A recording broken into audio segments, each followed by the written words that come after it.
Hey, if you're planning a trip to Malaysia and looking for an eSIM without paying crazy roaming fees, then you're in the right place.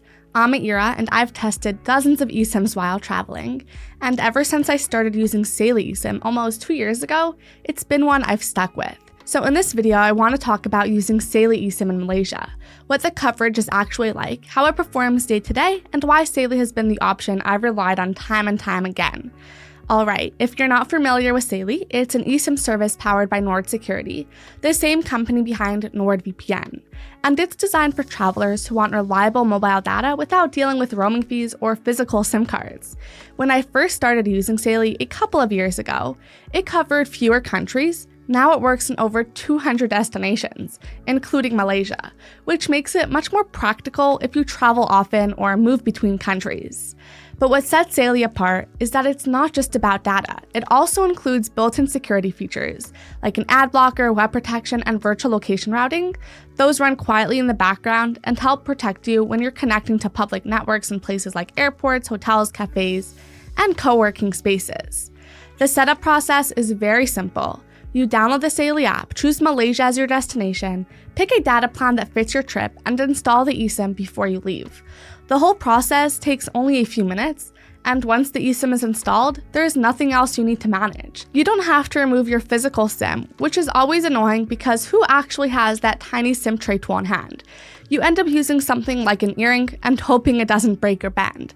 There's no swapping SIM cards, and no worrying about losing your main SIM, which is so small that it can disappear pretty easily. Anyway, once you land in Malaysia, you just turn on your data roaming for the eSIM, and it connects automatically to the local network. No airport Wi-Fi, no kiosks, and no waiting around to get connected. Now, I've used local SIM cards in the past, and while they can work, they're not really convenient. You're either buying one at the airport when you're tired or dealing with language barriers, and they're usually quite expensive. With Saily eSIM, being able to order a ride, message your hotel, or pull up directions immediately after landing makes a big difference. What's nice is that the speeds can reach around 100 megabits per second depending on the local network, but more importantly, the connection feels consistent. And Malaysia has a strong mobile infrastructure, especially in the major cities. You'll find fast 4G coverage almost everywhere, and 5G is available in many urban areas as well. Pages load quickly, apps respond the way you expect, and you're not constantly waiting for things to catch up when you're moving between places. That makes it a great country to rely heavily on mobile data, whether you're using Google Maps, Grab, WhatsApp, food delivery apps, or just looking things up throughout the day. Having stable data makes everything easier. One other thing worth mentioning is their support. Saily has 24/7 live chat built right into the app, which is helpful if something doesn't work the way you expect it while traveling. When you're in a different time zone, being able to get help right away makes a huge difference. Another thing worth mentioning is security. When you're traveling, you end up using a lot of public Wi-Fi without really knowing how secure it is. But Saily's built-in ad blocker helps cut down on intrusive ads and trackers, which also saves a bit of data. Web protection blocks known malicious websites before they load, which is especially useful when browsing on unfamiliar networks. The virtual location feature adds another layer of privacy by masking your IP address. Similar to a lightweight VPN, you don't have to turn anything on manually or manage separate apps. It just works in the background. Now, when it comes to cost, Saily keeps things pretty flexible. You're basically choosing based on how much data you'll need and how long you'll be in Malaysia for, whether that's a short stay or a longer one. For Malaysia, plans start at just under $4 for a small amount of data if you only need basics like maps and messaging. If you're staying longer, there are mid-range options that cost around $9 to $13 that work well for everyday use. The most popular option is around $22 for about 10 gigabytes, which is more than enough for navigation, social media, and day-to-day browsing.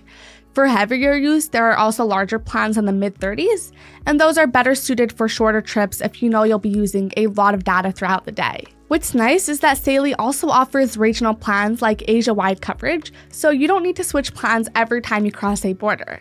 It's just one eSIM that works across multiple countries, which makes travel a lot simpler if Malaysia is part of a bigger trip. All of the plans are prepaid with no contracts, and you get a small percentage back in Saily credits with every purchase. You also have about a 30-day activation window, so you can buy your plan ahead of time and let it activate once you arrive. The app also gives you a heads up when you're getting close to your data limit, which helps avoid running out unexpectedly. And if you decide to try Saily out, you can use my discount code GVUTech at checkout when downloading the Saily app or visiting their website. But as always, I try my best to give you guys my honest opinion, and we all know there's no such thing as a perfect service, and that includes Saily eSIM. For example, Saily is data only, so if you're someone who still makes regular phone calls or sends SMS texts, you'll want to use messaging apps like WhatsApp, Telegram, or FaceTime instead. Most people already do, so it's usually not a big deal, but it's good to keep in mind. Another thing is the need for a compatibility check. Before you use Saily's eSIM services, you need to make sure that your device supports eSIM technology. Most newer phones do, but it's still an extra step that you need to manage. This might be slightly inconvenient, but remember, this is common across all eSIM providers, not just Saily. Here's the big picture. After using Saily across multiple trips and destinations, I would definitely recommend it if you want a simple and reliable way to stay connected while traveling. If you're heading to Malaysia and you want one less thing to worry about when you land, this is an easy solution that just works in the background while you focus on the trip itself. Anyway, that's it for today's video. I hope you found it helpful. And again, if you decide to try Saily out, you can use my code GVUTech at checkout for an extra discount. Of course, if you have any questions, feel free to leave them in the comments and I'll get back to you as soon as I can. Otherwise, thanks so much for watching, safe travels, and I'll see you in the next one. Have a great day.